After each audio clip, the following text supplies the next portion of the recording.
আজ সোনারতরী অতিথিশালায় দেখা গেছে মন্ত্রী সুধাংশু দাসের উদ্যোগে একটি মিটিং এর আয়োজন করা হয় তপশিলি জাতি সম্প্রদায়ের উন্নয়নের কথা চিন্তা করে। এদিনের এই তপশিলি জাতি উন্নয়নের গুরুত্বপূর্ণ বৈঠকটির আয়োজন করা হয়েছে, যেখানে দপ্তরের সচিব দীপা ডি নারায়ণ সহ অন্যান্যরা উপস্থিত ছিলেন। এই গুরুত্বপূর্ণ বৈঠকে এসসি কমিউনিটি লোকেদের আরো কিভাবে সহায়তা করা যায়, পাশাপাশি তাদের যে সমস্ত সহায়তা প্রদান করা হয়েছে তারা তা ঠিক করে পাচ্ছেন কিনা, অন্যদিকে অনারিয়াম বাড়ানো যায় কিনা সে বিষয়েও কিন্তু আলোচনা করা হয়েছে। মূলত সোনারতরী রাজ্য অতিথিশালায় তপশিলি জাতি কল্যাণ উপকমিটির চেয়ারম্যানের সঙ্গেই এই বৈঠকটি হয়। এদিনের এই বৈঠকে তপশিলি জাতি কল্যাণ দফতরের মন্ত্রী সুধাংশু দাস কি বলছেন শোনাবো। থেকে প্রায় 5 থেকে 6 মাস আগে এই ভ্যাকান্সি আমরা আরেকটা মিটিং করেছিলাম। এই মিটিং এ সমস্ত চেয়ারম্যান যারা উপস্থিত ছিলেন তাদের মতামত আমরা নিয়েছিলাম, বিভিন্ন সমস্যার কথা আমরা শুনেছি। তো এই সব কিছু আমরা রেকর্ড করেছিলাম, আমরা নোট করেছি এবং আমাদের ডিপার্টমেন্টেরও কি কি কাজ চলছে সারা রাজ্যে ওয়েলফেয়ার ডিপার্টমেন্টের মাধ্যমে সেই সম্পর্কেও তাদেরকে অবগত করা হয়।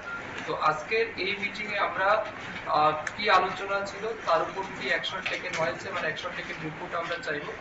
তার সাথে সাথে আগামী দিন এই ডিপার্টমেন্টের মাধ্যমে এসসি কমিউনিটি মানুষের আরো কি কি উন্নয়নমূলক কাজ করা যেতে পারে সেই সম্পর্কে আমরা তাদের মতামত চাইব এবং সব মিলিয়ে একটা কম্প্রিহেন্সিভ ডিসিশন এখানে নেওয়া হবে, যাতে পুরো রাজ্যে এসসি অধ্যুষিত মানুষের অর্থনৈতিক, সামাজিক এবং স্বরোজগারের ক্ষেত্রে যাতে এই দপ্তর গুরুত্বপূর্ণ ভূমিকা পালন করতে পারে সেই লক্ষ্যেই আমরা আজকের এই বৈঠকে সিদ্ধান্ত করব।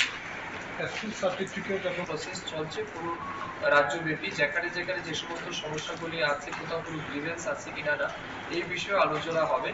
তো এটা কন্টিনিউয়াস প্রসেস। আমরা প্রতি মাসেই কাজ হচ্ছে আমাদের ডিপার্টমেন্ট থেকেও বিভিন্ন সময় যারা এসসি সার্টিফিকেট পেতে গিয়ে অসুবিধা হচ্ছে বা কোথাও তার সমস্যার সম্মুখীন হচ্ছে সেই বিষয়গুলিকেও আমরা পর্যালোচনা করছি এবং আমাদের ডিপার্টমেন্ট থেকেও সময় সময় এগুলির উপর ইন্টারভেনশন করে যাতে আরো সিম্পলিফাই ওয়েতে এগুলিকে আমরা প্রদান করতে পারি, তার লক্ষ্যে কিন্তু কাজ হচ্ছে।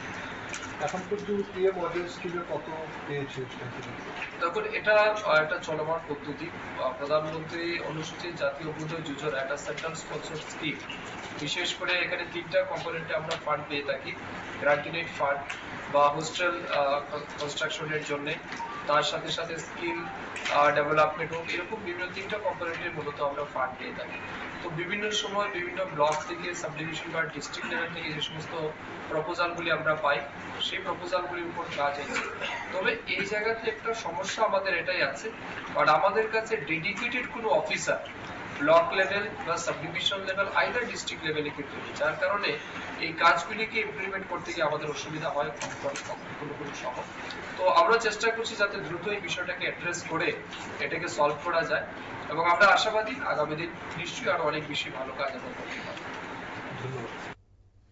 আপনারা শুনলেন, অর্থাৎ আগামী দিনেও যেন আরো এই দপ্তরকে এগিয়ে নিয়ে যাওয়া যায় এবং প্রত্যেক সময়ের মতো আজকেও দেখা গেছে যে তিনি একেবারে আধিকারিকদের সাথে বৈঠক করেন বসে এবং কেমন চলছে কাজ, আগামী দিনে কি করতে হবে এবং অনারিয়াম বৃদ্ধির পাশাপাশি তাদের কতটা সুযোগ সুবিধা প্রদান করা হচ্ছে সবটার রিপোর্ট তিনি জানেন এবং আলোচনা করেন। নিয়ে নিচ্ছি ছোট্ট একটি বিজ্ঞাপন বিরতি, সঙ্গে থাকুন।